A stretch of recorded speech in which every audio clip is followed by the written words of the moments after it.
y a bien longtemps et très loin d'ici, dans un monde enchanté, au-delà des mers, vivaient des rois et des reines, des princes et des princesses, de bonnes fées et de méchantes sorcières, de féroces géants et de gentils nains.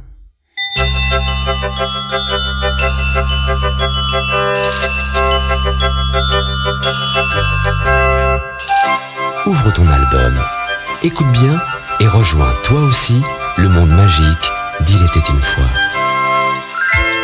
Dès que tu entends, tourne la page.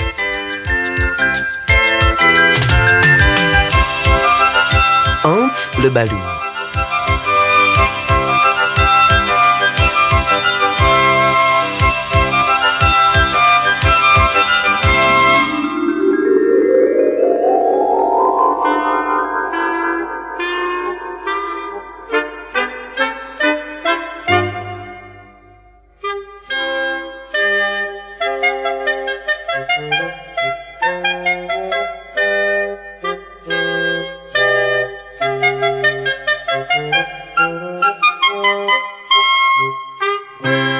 Il était une fois un baron qui avait 3 fils, dont 2 étaient éperdument amoureux de la fille du roi.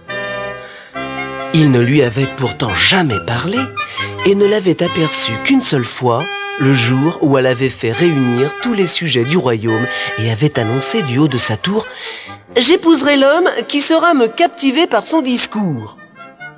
De retour chez lui, le premier frère passa des journées entières à apprendre le dictionnaire par cœur.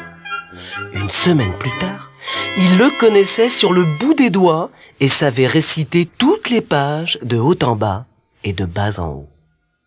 De son côté, le deuxième frère passa une semaine entière à lire les journaux pour savoir tout ce qui se passait dans le monde.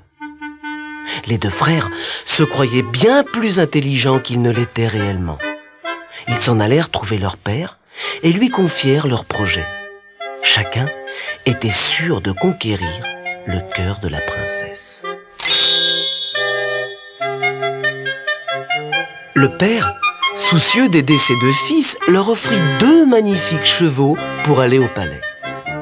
Le premier fils choisit un cheval noir et le deuxième un blanc. Ils s'apprêtaient à partir lorsque le 3e frère fit irruption dans la cour. On le surnommait Hans le Balourd, car on le disait sot.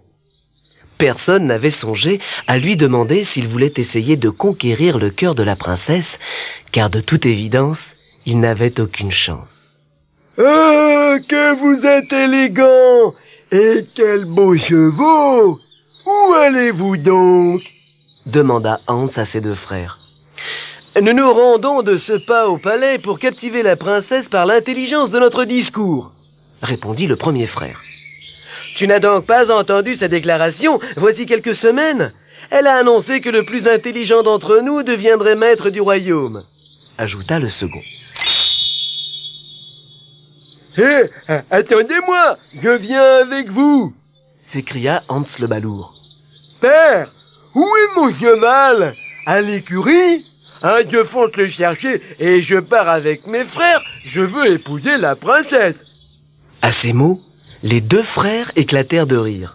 « Sornette !» lui dit son père.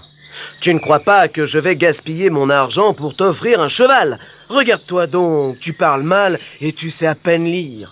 La princesse n'aura nulle envie d'entendre tes bêtises. Laisse donc à tes frères le soin de la séduire, ils sont bien plus malins que toi. » Les 2 frères partirent au grand galop, et Hans le Balourd resta seul dans la cour se demandant comment il allait faire pour se rendre au palais. Il se gratta le menton, réfléchit longuement, puis décida d'aller trouver son père. « Père !» lui dit-il. « Qu'à cela ne tienne, si vous ne voulez pas me donner un cheval, et je prendrai le bouc. Il m'appartient et me conduira à bon port. » Joignant le geste à la parole, il enfourcha son bouc qui partit ventre à terre. « Ohé, c'est moi que voilà! Je file chez la fille du roi !» criait gaiement Hans sur la route qui menait au palais. Pendant ce temps, Ses frères, qui n'étaient pas très loin devant, chevauchaient lentement. Durant tout le voyage, ils n'échangèrent pas un mot, trop occupés qu'ils étaient à répéter silencieusement leur beau discours. « Je n'ai pas oublié un seul mot du dictionnaire », se disait le premier frère. « Pour sûr, voilà qui va impressionner la princesse !» Hans n'était plus qu'à quelques pas de ses deux frères lorsqu'il aperçut quelque chose sur la route. Arrêtant sa monture, il mit pied à terre et s'approcha. C'était un corbeau mort. Voilà le cadeau rêvé pour une princesse, se dit-il. Et il fourra l'oiseau dans sa poche avant de rejoindre ses deux frères. Bien le bonjour, mes chers frères, leur cria-t-il. Est-ce que vous voulez voir ce que j'ai trouvé sur la route? Montre toujours, lui répondirent ses frères. Hans sortit le corbeau de sa poche. Que veux-tu faire de ce corbeau mort? S'étonnèrent les frères avec une moue de dégoût. Je vais l'offrir à la princesse, parbleu, rétorqua Hans le balourd. Les princesses adorent qu'on leur fasse des cadeaux. Ma foi, j'aimerais voir sa tête quand tu vas lui offrir ça, gloussa le premier frère. Dépité, Hans le balourd décida de s'arrêter un moment pour se reposer. Après une longue pause, il enfourcha son bouc et repartit au grand galop. Au détour d'un chemin, il aperçut un objet étrange. Plissant les yeux, il tenta sans succès de deviner ce que c'était. En s'approchant, il vit qu'il s'agissait d'un vieux sabot de bois avec un manche d'étain. Il se baissa pour le ramasser et le glissa dans sa poche. Voilà encore un cadeau pour la princesse, se dit-il. Il ne tarda pas à rattraper ses frères et leur cria. Salut, cher frère! C'est moi que revoilà! Et regardez ce que je viens de trouver! Les deux frères éclatèrent de rire à la vue du vieux sabot. Mais c'est un vieux sabot avec un manche en étain, s'esclaffa le premier frère. Mon pauvre Hans, ne me dis pas que tu as l'intention d'offrir cette chose à la princesse, dit le second frère. Que veux-tu qu'elle fasse d'un vieux sabot? Et je suis certain que ça lui plaira, hein, répondit Hans le balourd. Les deux frères haussèrent les épaules, puis lancèrent leurs chevaux au galop. « Rendez-vous au palais !» crièrent-ils en se retournant. Hans poursuivit paisiblement sa route. Un peu plus loin, son regard fut attiré par une chose aux contours étranges. Il mit pied à terre et s'approcha. « C'est de l'argile ?» se dit-il. « Voilà encore un merveilleux cadeau pour la princesse !» Il le ramassa, le glissa dans sa poche, lança son bouc au grand galop et rattrapa ses frères. « Oh, te revoilà !» ricanèrent-ils en le voyant arriver sur son bouc. « Qu'est-ce que tu rapportes de beau cette fois ?» J'ai trouvé une véritable merveille. La princesse n'en croira pas ses yeux, répondit Hans en extirpant l'argile de sa poche. Cette fois, ses deux frères hurlèrent de rire en se tenant les côtes.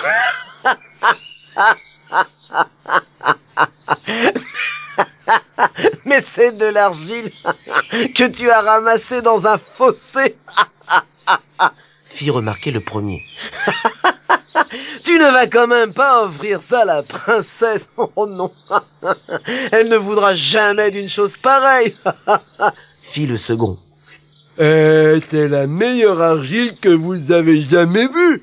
Regardez, elle est si fluide qu'elle coule entre mes doigts, répondit Hans le balourd. Mais devant l'air moqueur de ses frères, il rempocha l'argile et les regarda partir au galop sur leurs élégantes montures.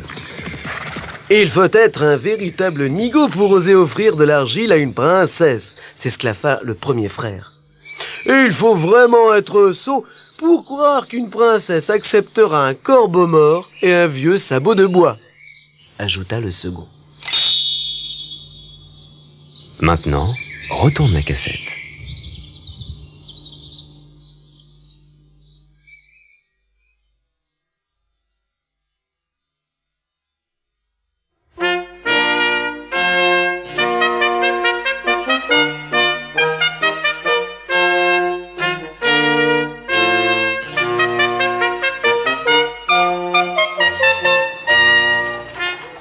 Ils franchirent bientôt les portes de la ville, suivis par Hans le Balou. Des centaines de prétendants s'étaient déjà assemblés devant le palais et tous les habitants de la ville étaient descendus dans la rue pour ne rien perdre du spectacle. Le premier prétendant, plein d'assurance, bavardait gaiement dans la file d'attente, mais il perdit de sa superbe lorsqu'il fut prié de pénétrer dans le palais. Intimidé, il en oublia le discours qu'il avait préparé. Tous les prétendants subirent le même sort. Ils étaient gais et confiants avant de pénétrer dans le château, mais une fois dans les appartements de la princesse, ils ne parvenaient à bredouiller que des mots inintelligibles. Patiente, la princesse les écoutait quelques instants, puis les renvoyait les uns après les autres, en disant « Ce qu'il dit n'a aucun sens. Faites-le sortir. »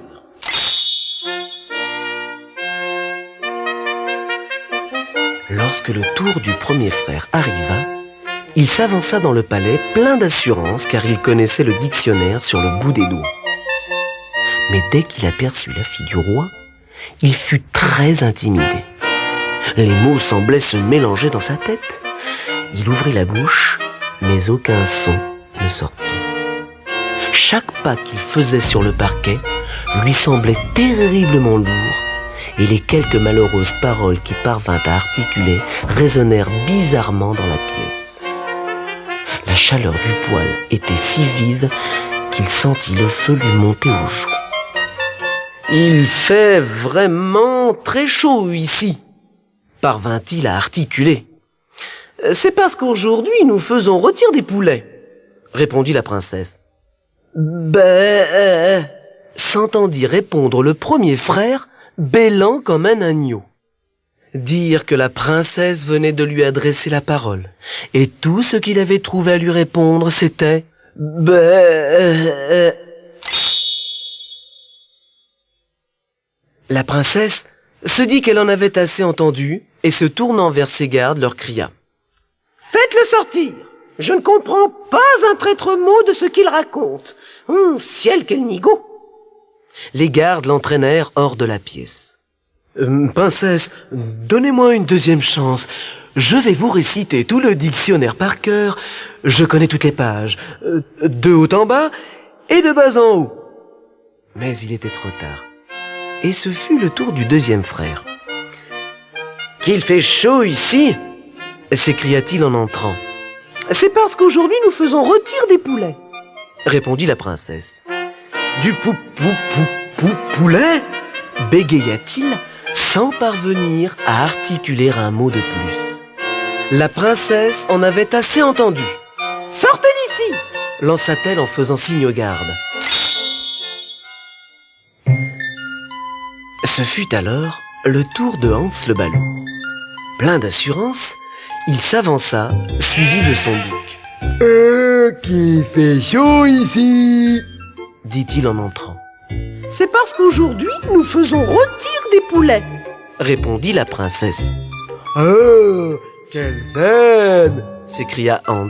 « Est-ce que je peux en profiter pour faire rôtir mon corbeau ?»« Bien sûr !» répondit la princesse. « Avez-vous un récipient ? Je n'ai ni casserole, ni poêle. » Voilà qui fera parfaitement l'affaire !» répondit Hans en sortant de sa poche le sabot de bois aux manches d'étain. « C'est exactement ce qu'il nous faut !» rétorqua la princesse en riant. « Mais il nous faut également de la sauce pour accompagner ce festin. »« La sauce est dans ma poche !» répondit Hans en exhibant une poignée d'argile. « Comme c'est amusant !»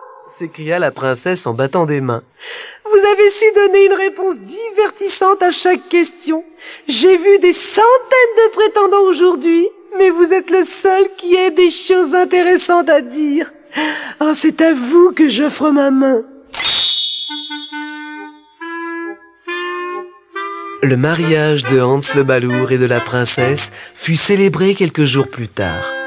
Hans n'était jamais à court de paroles et avait toujours une histoire surprenante à raconter à sa nouvelle épouse. De nombreuses années plus tard, le vieux roi mourut. Hans et la princesse devinrent roi et reine du pays.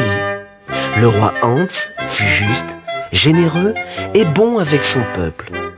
Mais son talent le plus extraordinaire demeura celui de conter des histoires extraordinaires qui lui valurent le nouveau surnom de Hans le Brillant.